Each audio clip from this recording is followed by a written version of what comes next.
All right, everybody, it's my pleasure to welcome all of you to breakout room 1. I will be monitoring the chat and I will let Aimee know if there's questions or anything as she's presenting, because I think as a presenter, it's hard to read the chat and be presenting. So if you have questions or comments, Aimee, would you like people to just unmute and ask questions as you go, or would you like them to hold those till the end? What's your preference? Either is fine with me. I want people to participate as much as they're comfortable with. Perfect. Thank you. All right. It's my pleasure to introduce Aimee Mendelsohn from the ESC of Lake Erie West, and she's going to talk to us a little bit this morning about making the gentle shift, how to move from balance to structured literacy. I'm going to turn it over to you. And again, I'll monitor the chat in case there's questions, but feel free to participate. Thanks everyone for being here. Thank you, Dr. Clark. I appreciate it. I am glad everyone is able to join us today. I also want to thank Project Innovation. This is such a great conference to have.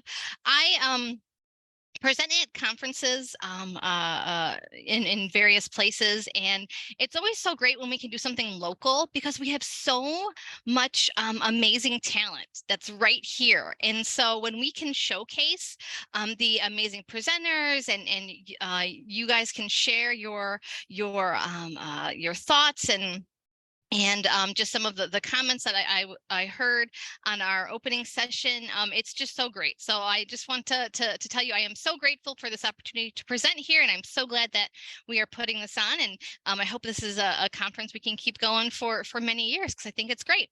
So I'm jumping into my presentation because I definitely want to be cognizant of our time. I am going to present today a little bit on how to make this shift from balance to structured literacy and how to make the gentle shift. I always struggle with when is it appropriate to just rip the Band-Aid off and make those changes immediately, even if it's going to hurt, and when we can make some of those changes a little bit softer.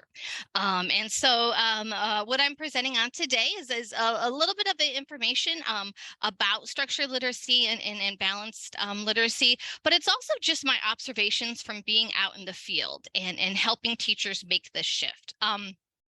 Currently, I work for the ESC of Lake Erie West, as Dr. Clark said, and I'm heavily involved in the Ohio Department of Education's dyslexia course that will meet the requirements for the 18 hours of professional development that K through 3 teachers have to have. And so a lot of what I'm going to share today really has come from working with teachers as I facilitate that and working with teachers as we really start to make this shift. So kind of just wanted to share a little bit of where some of this information is coming from. So just a couple extra pieces of housekeeping. I do have a QR code here for a Google folder, and it has this presentation as well as some handouts in it, but I'm also going to drop a link in the chat box. And so this chat box will take you there as well. Please feel free to look at those resources, share with any of your colleagues that maybe you might find it useful. Definitely share the presentation if that is something that would be useful to you. But let me know if you have any issues with opening that Google folder, but I want to just make sure everyone has access to that, and I'll drop it again at the end of the presentation as well. So just looking at an agenda for our brief time we have together today, we will investigate the difference between structured literacy, balanced literacy, look a little bit into what makes those two ideas a little different, discuss a little bit of how to lead change and how to bring our colleagues and those we supervise along with us. And then we'll look at some of those really high quality instructional resources that are out there, because as we jump on the bandwagon sometimes with the new initiatives that are out there. We start to see every company and everyone with a teacher pay teacher account that's out there start to rebrand their materials as, wow, look, it's science of reading, even if it's not. So I'm definitely going to share some resources that are considered to be high quality so that you can know that you're looking at some of the best material that is out there. So really, I wanted to start with the why. Why are we making this shift from this balanced literacy approach to structured literacy? And it really has to do with our students. What the research shows is that students who start low stay low. So when we have students in our classrooms who are testing behind and are testing with reading deficiencies, what the research has shown is that we never are really moving them back up to where they need to be. Even if we're making progress with that student, a lot of times within this balanced literacy classroom, we are not moving them back up to grade level. And so I always kind of give the example of if I have a second grader and they're testing at a kindergarten level, if I move them up a year, that's great. I've made a year's worth of progress. That's huge. We need to celebrate that. But now they're at a first grade level and now they're a third grader. And so let's say, I do some amazing work and I'm able to move them up a year again. So, oh my gosh, that's great. Now they're at a second grade level, but now they're a fourth grader.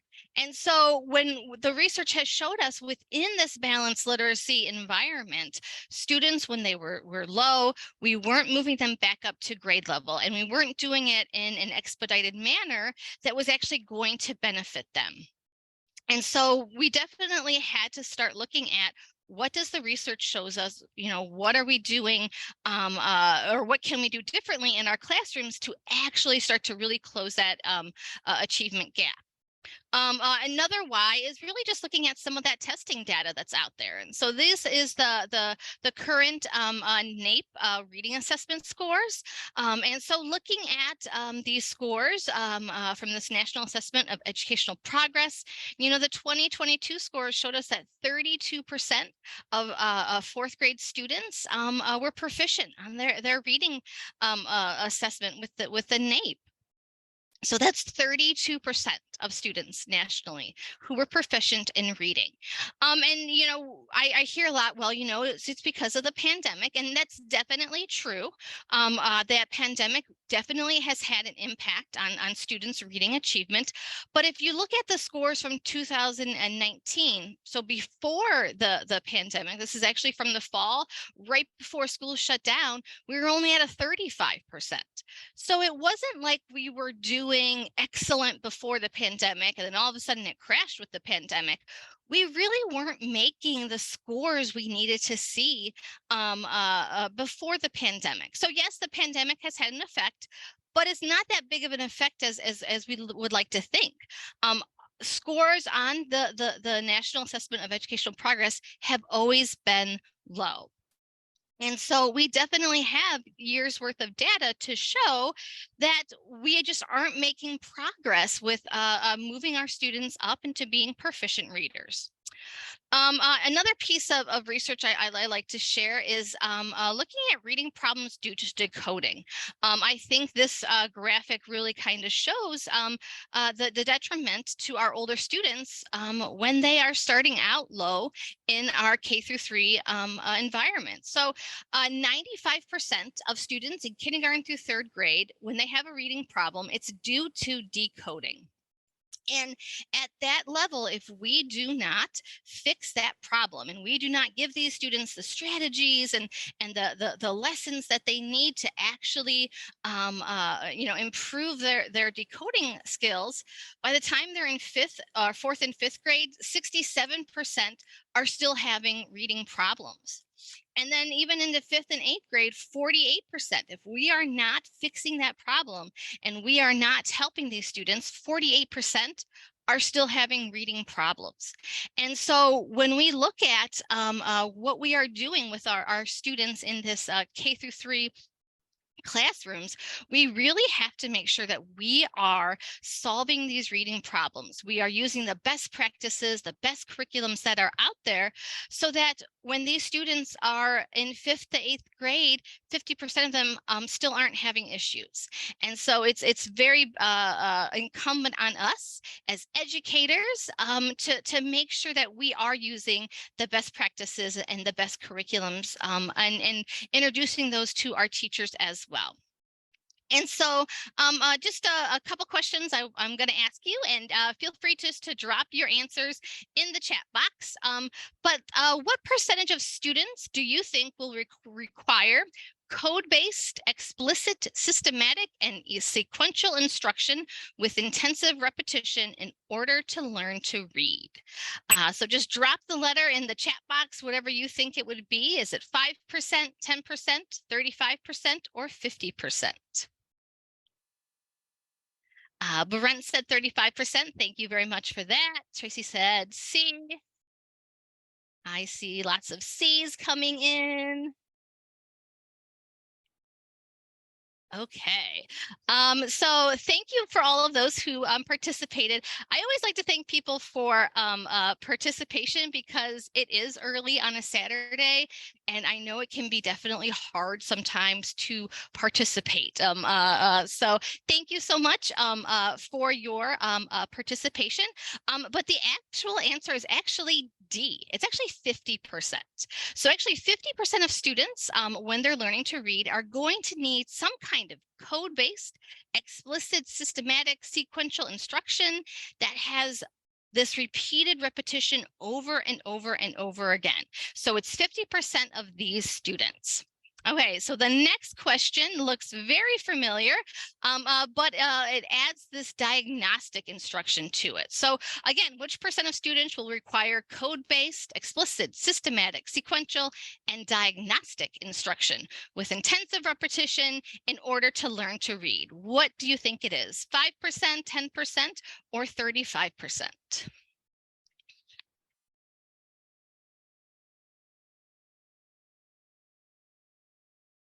Timothy said 35%. Tracy said C. Thank you so much.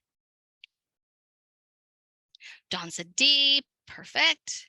Going with 50% this time, Stacy. Thank you. And so the answer for this one is actually B. This is actually 10%. And so when you put those together, your 50% plus your 10%, that's 60% of all students are going to need some kind of very explicit, very systematic, very sequential instruction when it comes to learning to read. And so these numbers come from the research done by Nancy Young, looking at her ladder of reading, really looking at the difference in how students are going to learn to read and which percent of students really need to have this structured literacy approach. And so looking at her data, what she found is that it really is 60% of students are going to need this very implicit, this very explicit, systematic, and sequential instruction, but then also has some diagnostic instruction with it as well. And so 60% of all students to learn to read are going to need this structured literacy approach. Now, for the other 40%, a structured literacy approach is not going to hurt them. It's not going to be something that is going to put them behind. It actually is going to probably have some benefits as well. And so I'll talk a little bit about those benefits looking at the next slide. But this is really what it looks like. For students, 60% of students to learn to read, structured literacy is going to be an essential part of their education. They are going to need this very structured environment that is going to help them actually learn to read. And then for 40% of students, it's going to be beneficial. And so I always hear people that I always talk to teachers and they're like, well, you know what, I learned to read and it wasn't a structured literacy environment. So why do we have to make this change? And I actually use my daughter as an example. My daughter is currently a fourth grader. She is an amazing reader. When she started kindergarten, the school system that she was in was not using a structured literacy approach. They were using more balanced literacy. So we were sent home the sight words. Sight words are a balanced literacy a strategy. And, we went over those sight words every single day. And we were very impressed as her parents, and so was her teacher, that she had this really great ability to memorize all of her sight words. And we were so impressed, and we thought that it was so great. And she was able to take those sight words and then use it when she was actually reading her leveled readers. And we were so impressed. But the problem is now that she is a fourth grader and she's starting to encounter more complex vocabulary words, she's having great difficulty sounding those out. She was never taught the code and how to break that code when it comes to phonological awareness, syllable division. And so, she is somebody who almost scored a perfect score last year on her third grade OST, right? I think she missed it by one question. So we were so impressed. Like, there's no way this child is going to have an issue when it comes to reading. But because she didn't have this very structured literacy instruction, she never learned how to break apart words. She never learned how to use some of those different tricks that are out there when it comes to sounding out some of these unknown words. And so now that she's encountering this really difficult vocabulary, and not only that, now that she's moving into chapter books, she's spending so much time sounding out words. She doesn't have this actual stamina to read longer passages and longer chapters. Luckily, though, she is in a school district that uses a great structured literacy program. They use the 95% group, which is some great intervention. And so she was actually in a tier 2 group for about 6 weeks. She picked up really fast on how to crack that code. They progress monitored her. She's back down with, into that tier 1 level. And so they did everything right now within this structured literacy environment, and they were able to catch her up. But that's just one way that you could say, well, you know what, this is going to be beneficial for students, because she was never a student who would have been flagged as someone with characteristics of dyslexia or somebody who has, possible issues that are out there. So this is just one way that a structured literacy environment was beneficial to somebody. So I think there's always going to be these kids out there that are never going to be flagged for having issues. But when we look at them as a whole, there's going to be gaps. And so structured literacy will help close those gaps. And so what is structured literacy? What does it look like? Well, structured literacy really is combining the evidence base of the science of reading with the evidence-based teaching practices found really within direct instruction. And then looking how all of that is combined together to really make a fluent reader. And so I like this graphic. This is from the Ohio Department of Education, because it really does show the different pieces from the science of reading, the different pieces that we need in a very direct instruction, explicit instruction classroom, and how we can put it all together to really make readers who are fluent. And so we're going to look just a little bit at some of those evidence-based elements first. And so these are those pieces within the science of reading that we have to make sure we find somewhere in our curriculum. I get asked a lot by teachers, well, do I have to hit every single one of these in all of my lessons every single day? Absolutely not. But we'll talk a little bit about doing some curriculum audits. We should see these represented in our lessons, in our units, throughout the curriculum. So not every single day, but we definitely should be able to point to, oh, here's some syllable work, here's where we're working on morphemes. We should see these represented in our curriculum. With this phonological awareness, this is really looking at the sound structure in our spoken language. This is really taking that speech to print idea, where it does start with the sounds. And so we move the students from the sounds into the grapheme, so into the print. And so that's that phonological awareness. This sound syllable correspondence, this is really looking at some of that letter knowledge, really understanding that sounds link to corresponding letters, and then letters can form words, and those words eventually form sentences. Syllables, this is taking those larger words parts and then looking how that they are organized, typically around this vowel sounds. Morphological structure, morphemes, the meaningful word parts that stand on their own. They actually change the meaning of a word when we put it with a base word. Looking at text structure, some of that grammatical, how words put together into sentences and a larger text structure to how they convey that meaning. And then looking at word meaning semantics, the interpretation of phrases, understanding text structure. So these are really the core elements of the science of reading classrooms that we should see. And again, we're not going to see them in every single lesson, but we should see these represented throughout whatever curriculum we are using. And so looking at not only those evidence-based elements, but really looking at those evidence-based teaching practices, because this is really where I think the heart of the structured literacy environment lies, and what we are doing with our students as the teacher. And so our classrooms are very explicit.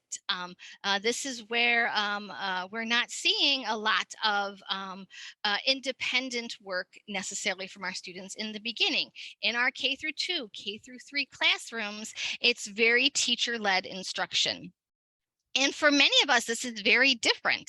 We're used to maybe running small groups where maybe we do something just for 10, 15 minutes as teacher-led, and then we're letting the students explore through centers, through technology, through doing some of their independent reading and writing. And that's how I taught in my classroom, because that's how I was taught as a teacher. But what we really found out is when we are sending students out to do that independent work, if they don't know how to read, then what is an independent reading center going to do for them? If they don't know how to write and we're sending them to an independent center, what is that independent writing center really going to do for them? Are they just copying what I wrote down? And so they're just really honestly not even knowing what those stick figures they're making on that paper really mean. So in an explicit classroom, it is very teacher-led. And then it really is looking at when is it appropriate to release the students? When is it appropriate? And for our students who are truly struggling, it's going to be a lot more we do than you do. So we're going to see a lot more we are doing this together, a lot more I do's. I'm modeling this for you before I send you off to do the you do's on your own. So it's a very explicit teacher-led time for the students. It's very systematic. And so this is looking at following a defined scope and sequence. And so I always talk a little bit about balanced literacy when I talk about the systematic ways we should be running our classrooms now. Because within a balanced literacy classroom, you might be studying a vowel, consonant, vowel, level reader, but then in your writing, you're touching on a different subject. And if you are doing any word work, it might not even be connected to that level reader. So honestly, within that balanced literacy classroom, you could have your entire English language arts block that is not connected, that has nothing to do with each other. And the topics are all different because there was no logical, systematic scope and sequence. And so in a structured literacy classroom, if I'm studying vowel, consonant, vowel words with my teacher and we're reading those decodable books, then my writing has to do with vowel, consonant, vowels. And my word work is vowel, consonant, vowels. And so all across my English language block, it's systematic. There is a scope and sequence for everything that I'm doing. And, we're starting with some of those, easier concepts, and we're building to the more complex. And so it's a sequence with the activities that we are doing. And so it's a very systematic process that we are going through. Another feature of a structured literacy environment is that it's cumulative. And so the concepts that are introduced, they build on each other. So the previously taught concepts throughout our different instructions, it all builds on each other like the building blocks. And so it's very systematic, and there's a lot of repetition. It's not just exposure where we're touching on it this day and then we're moving on. It's a lot of I do, we do, I do, we do, until the students have mastered it, until they can show me that they can do this on their own, they've mastered the content. And so when we talk about it being cumulative and we talk about the repetitions that are needed, I do like to always go back to a graphic such as this to kind of just show when we say it's a repetition, this is how much repetition we're talking about. So, for average readers, it's 4 to 15 times before they are able to master a topic. And that's for your average readers. But we know that we have more students who aren't considered in this average area. And so for our students who are struggling, so these are students who, like my daughter now, like they don't have a formal diagnosis, but they're struggling with some aspect. It's going to take 40 plus repetitions for them to be able to master that subject. And then for our students who do have a diagnosis, so these are the ones with a 504 or an IEP, it's 50 to 100 times. And so when we talk about cumulative instruction, it's making sure we're not moving on until the students have mastered it and allowing for all of this repetition so they can actually master the material. Within a structured literacy environment, it's also very diagnostic. And so this is really using the data and making the data work for us. And so we're identifying the strengths and we're identifying the weaknesses. We're constantly spiraling back to progress monitor. And this is the part that a lot of the teachers I work with, find it very difficult because before they would give a universal screener, they would make their groups, and those groups would stay the same for the entire year. And now we're talking about, we need to make sure that every 4 to 6 weeks, we're progress monitoring our students so that we can switch up those groups and we can look at, hey, this student is making progress. This is so great. We can talk about changing their group, or we can say, this student, even with the interventions I'm providing, they're not making progress. We need to do something different. So it's a very diagnostic approach when we are talking about the ways we are using our literacy blocks during the day.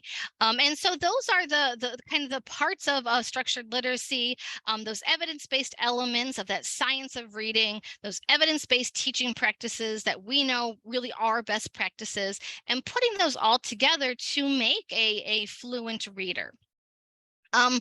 So that really kind of is structured literacy in like 10 minutes or less, right? So there's so many other pieces that go into what structured literacy is, but just for this presentation, that's structured literacy 10 minutes or less.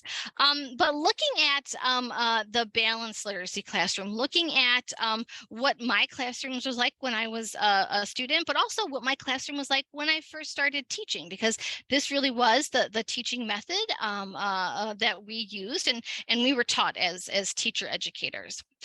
So looking at a balanced literacy classroom, you will see some topics that are very similar to structured literacy. So they have a word study part to balanced literacy. There is a writing happening. There are read alouds and things like that. But when we look at a balanced literacy classroom, it was what was actually happening during those blocks. And again, a lot of it came back to having this very unstructured, unsequential scope and sequence for all of these different parts. And I could have a shared reading curriculum that was completely void of word study. And so I could buy my own word study curriculum and just start from the cover of the book to the end of the book. And it really had nothing and no connection to the rest of my literacy block. And unfortunately, we know that is not the sequential way to actually teach students how to read. And so within the balanced literacy, we did have this 3 queuing system that we hear a lot about. And so this is really kind of what that 3 queuing system is. It is this discredited system. And we know that it is discredited because we know that these are not appropriate ways to teach students how to read. And so within the 3 queuing system, and I did each of these, so don't think that there's no blame here. It's all about when you know better, you do better. But I've done these with my students and even my own children before I knew what was best, and so it's looking at when a student comes to a word they don't know, okay, look at that word, make a guess, look at the picture, what do you think the word is based on that picture? And that's not teaching students how to read, that's teaching students how to guess at a picture. And so that is definitely not an appropriate strategy for actually teaching students how to decode. I want students to be able to decode so that no matter what word they encounter, they know how to break that apart and read that word. Not looking at a picture and not making a guess, because honestly, what happens when those pictures aren't there? The students don't know how to read because that picture's not there. The next part of this 3 queuing system is, does it fit in the grammatical structure? So, we would tell kids to, skip the word and finish the sentence, and then let's make a guess and see if it fits within that sentence. And with that, again, we're not teaching them how to read. We're teaching them how to guess. We're teaching them how to skip words. We're teaching them never to actually stop and use strategies to figure out what that word is. And then the last one, people will tell me, well, isn't this what structured literacy is? Isn't this, some of that phonological awareness? What does that letter sound what does that word start with? And what is the letter sound that word ends with? And although is kind of the beginning of how students would actually decode and sound out words, just focusing on the beginning and the ending sound, well, we're missing everything in between. We're not teaching them how to decode. We're actually just having them look at the letters in the beginning and the letters at the end. So we're taking it from speech to print to speech. And we know that that's not a great method to be using. So really just concentrating on the visual letters doesn't teach students to decode. We're not teaching them the sounds. So this 3 queuing system was a part of the balanced literacy classroom, and we definitely know it's not appropriate strategies to use with students. The next part of this balanced literacy classroom has to do with looking at how we're using and how we use running records. I've used running records in the past, and typically what we are instructed to do is, if they said a word, but it could still be the same meaning of the word that they got wrong, it was fine. We wouldn't count that as something that's wrong. So if the word was water, but students said river, we would count that as correct.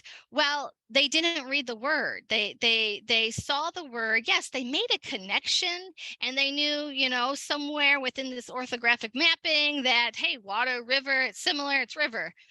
But that didn't teach them to read the word water. They substituted another word, but we would just move on. We didn't correct it. We didn't, actually teach them a strategy for sounding out that word. We just moved on. And so we know that is a strategy that weak readers will use. And so never correcting that is not something that is going to, reinforce the correct way to teach students how to read. I did want to include this graphic because I do see this still in classrooms, and it's how to use some of these really cute and kind of mnemonic strategies to help students learn to read. And these are really cute, and these are really great, when to use as like anchor charts. When you're working with students and they're stuck, oh, you know what? Use your eagle eye. Well, eagle eye has them looking at the picture. And we know that that's not a great way to teach students to read. That's not how students learn to read, looking at pictures and making a guess. And so some of these are appropriate. Chunky monkey, you break in the word into chunks, that one is okay. That is actually part of a structured literacy strategy, science of reading strategy. But some of these other ones, try and lion, does it make sense? Well, that again is skipping the word, see if it makes sense in the sentence. So no. So I do see these still in the classroom, and I think they're cute, and it's a great way to involve students in choosing a strategy. So some independent choice that they're making, but it's not necessarily teaching students to read. So you really have to look at the material and the curriculum that we're using. Is it appropriate for a structured literacy classroom? And then I just included a graphic here, just kind of showing the difference between balanced literacy, structured literacy. And again, balanced literacy is just this haphazard approach with no sequential instruction that makes your curriculum a congruent, a sequential, a structured curriculum. And so this kind of just reiterates everything I said, but kind of just has it in a nice little side-by-side chart for you. So that really is, again, like I think that was 20 minutes, balanced literacy, structured literacy. Definitely more than happy to talk a little bit about structured literacy, balanced literacy, how we can, talk a little bit about this with instructors. If you wanted to have a greater conversation, my email is on the first and last of the slides. We definitely can continue that conversation on. But I wanted to get into a little bit in the time we have left, how we can make the change. We know balanced literacy is not serving our students. We need to move into structured literacy. How can we make that change? And so I like to use this graphic, and this is kind of a nice graphic that explains where change actually happens. And so this is an organizational change model. It has a lot to do with the business realm, but I really do think it fits in nicely with how we can actually make change happen in our classrooms. And so a lot of times, when we look at making change, we say all of these things at the top is what's going to help us make change. Having a vision, having a strategy, everyone being on board with our goals and having these shared values. And those are great. And those are necessary components of change. But it's everything below this line, everything at the bottom of this iceberg that's actually going to make the change happen. And so I give an example of a classroom I worked with a couple years ago, and how if I did not understand the stories and the norms and the traditions, I really would have blown it as someone coming in and working with teachers. So I had a teacher, and the school really wanted to move into more of structured literacy and away from balanced literacy. And so I went to the school and I did some observations, and I'm talking with teachers. And this one teacher, when it got to the time of her and I meeting, she was so upset and she was so closed off. I could just tell from her body language. And, so I just kind of came out and asked her, I said, I can tell that you are just very uncomfortable with me being here, what's going on? And she's like, you cannot take away my ABC circus. So she had done an ABC circus with her kindergartens. This was a kindergarten classroom for 35 years. She had kids in her classroom whose parents had been in her ABC circus 30 years prior, and now they're in her classroom and she's doing an ABC circus. She had handmade costumes. She made all the clown costumes, the ringmaster, the lion, and they were amazing. They were gorgeous. She put all of her own money and time in making this ABC circus. But honestly, the ABC circus served no academic purpose. But she was doing practices during her English language arts block. She was doing practices during her intervention block. But it really did not serve any purpose. It didn't meet any standards. It didn't meet any scope and sequence. It was really the kids doing a circus and like holding up letter cards at the same time. So it really was not academically appropriate. But we sat down and I said, well, besides English language arts, what are some things that the students are learning from this? Oh, well, they're learning how to talk to each other, how to give each other compliments, which is huge, right? That's that actually pragmatic piece of our language structure, how to actually use language in an everyday occurrence, right? They were actually learning how to give each other critiques. She actually would do lessons on what's the appropriate way to tell somebody that maybe they should make a change. And she had anchor charts, and they had to use some of the examples of how to tell somebody to maybe make a change. They had to learn how to take turns. They had to learn how to listen. And so honestly, even though there was no really English language arts standards that hits a lot of socio-emotional learning standards. And again, even some of that pragmatics within the English language arts. But what would have happened if I had gone into her classroom and said, you have to stop the ABC circus altogether. It serves no educational purpose. You are no longer allowed to do your ABC circus.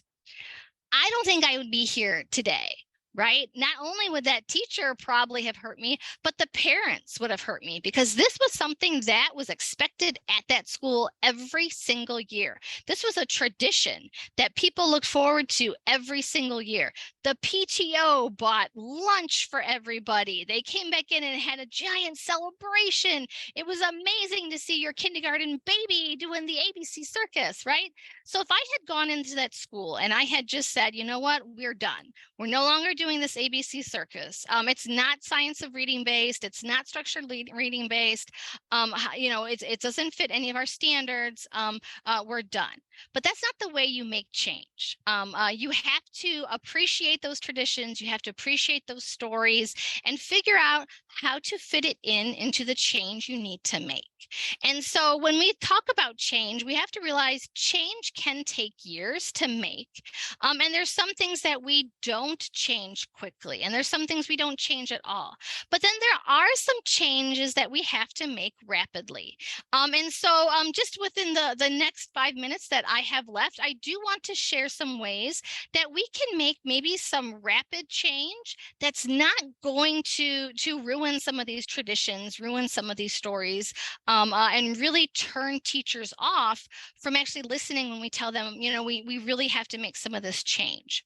And so these are the 5 ways that I have really experienced personally, have helped to make rapid change, and make that rapid change gentle, and make this rapid change something teachers buy into. This also goes back into some organizational change theory, so there is science behind it. But again, I have seen these things actually work. And so building authentic relationships, this is really where it starts with. This is really that part of being a coach. When I want to make changes, I have to be there and gain their trust. And so if I have schools that will ask me, hey, will you come in and help us make this change, but you only have 1 day, there's not going to be any follow-up, I'll tell them no. As a consultant, as someone who helps schools make change, I know that's not the best way to do it. That doesn't build authentic relationships. Change takes time, and to move it along, you have to have these relationships. And so I'm going to work on building relationships first, and then I'm going to work on coaching them through what we need them to make. Revising existing systems. And so this is a huge one when I work with schools, how to change your schedule, and how to change the schedule so that it doesn't scare teachers. Because when we talk about changing schedules, they're like, there goes my planning. Thank you so much. And it's like, I'm not taking your planning away. I swear I would never do that to a teacher. But it does look at how we can change our schedule to actually make our classrooms structured literacy classrooms. And how do we fit in the time that we need? And so revising existing systems is huge. And so when I work with schools on making change and making gentle shifts, this is something we gently get into. How can we revise your schedule to make it more science of reading based and more structured literacy, but how can we do it a little slower and get everybody's input into it so that it doesn't scare people? The next strategy is doing a curriculum audit. And I have in the Google folder a copy of this. This is from the Reading League. Doing a curriculum audit and doing this with teachers is very powerful, because I love the reading leagues, because it shows them practices that are not aligned with the science of reading, practices that are aligned with the science of reading. And so when I sit down and do this with teachers, it's very eye-opening. It makes them go, oh, I thought what I was using was science of reading. It was structured literacy. I thought I was great to go. And honestly, when we do this and they realize it's not, it really does help with the buy-in. So doing curriculum audits with teachers is a great tool to use. Another strategy, and I know I'm going through these fast because we only have a couple minutes, but I do promise I have examples for you to look at in the folder and linked in the presentation. Another strategy is giving time and resources. This is a picture of a sound wall, and I love sound walls, and I love going into schools and setting up sound walls with teachers. But if I have a principal or a district leader who says, hey, we want to move from word walls to sound walls, but you only got 2 hours to teach our staff how to do it, I'll tell them no. I need 2 to 2.5 days to actually get this set up. And then I need coaching days throughout the year so I can do job embedded professional development. And if you can't give me that, I'm not the consultant for you, because I don't want to hurt relationships with teachers that I might eventually need by shorting them, by not giving them the time to learn how to do something properly, or giving them the time to actually create the resources. Sound walls are great, but there's actually a lot of different pieces to it. You have to cut out, and if you want it properly, you need to laminate it, and then teaching them how to use it and finding where it fits in the scope and sequence. And there's a lot of working pieces. And if you can only give me 2 hours, that's shortchanging our teachers. And so definitely making sure we're giving the proper time and the resources that are available to actually use the curriculum. And then the last one, and then I'll promise I will finish up, is looking at personalizing professional learning. And I do training that is full day on how to personalize professional learning, and I'm going to give it to you in like 20 seconds or less. But personalizing professional learning really is looking at trusting the inherent knowledge of our teachers and allowing them to guide their own learning. We say we need to do it with students. We need to do it with teachers. We need them we need to allow them to choose the path for their own learning. I have some teachers, when structured literacy and the science of reading really took hold, they attended every training out there. And then I have some who are very reluctant and haven't attended any training. I cannot put those two groups in the same training and expect to get great outcomes. We need to allow teachers to personalize their own pathways. And so I promised to share some resources, and I'm not going to have time to show you all of them, but here is the slide. And each of these is connected to different resources. The Reading League, curriculum audits, ed reports, looking at the way that they have already sat down and gone through a lot of the curriculums. If you're interested in personalizing professional learning for your teachers, here are 4 different companies or 4 different systems that you can use. Already created professional learning out there. Teachers can do like their choose their own adventure. And then when we talk about resources, here are some really great resources. They've already been vetted. They are science of reading and structured literacy based. And you can use these when you talk about bringing these into your classroom. And that's really fast looking at resources, and I do apologize, but I am always here for any questions and actually to walk your staff through those if you need it. And then I just want to finish up with this last slide, and it's kind of what's next. It starts small. Find a friend or an ally to help you with this. Subscribe to all the ESC and SST newsletters, and I linked it right there because there's so much great training happening in the state that's free. And then do your best. And I have a little poem, and I'm going to finish up with this, I promise. It is, if you always try your best, then you'll never have to wonder about what you could have done if you summoned all your thunder. And if your best was not as good as you hoped it would be, you still could say, I gave today and all that I had in me. And so when I talk about structured literacy and science of reading, I tell people, you know what, do your best. And if you're doing your best, then you have won for that day. And that was really fast, and I do apologize, but in the presentation, you have my email, and I'm more than happy to sit down and talk with anybody about any of these concepts and to elaborate them on anything more that you might need. So thank you so much, and I apologize for the ending being fast. Thank you, Aimee. We really appreciate your time and all the resources that you shared with us today. I think that's great and useful information. And we will also For those of you who want to share this presentation with your colleagues, we've recorded today, so we'll be happy to send those links out as well. I appreciate your time this morning, Aimee. Does anyone really quickly, I know we're over time a little bit, but does anyone have a question or two for Aimee really quickly?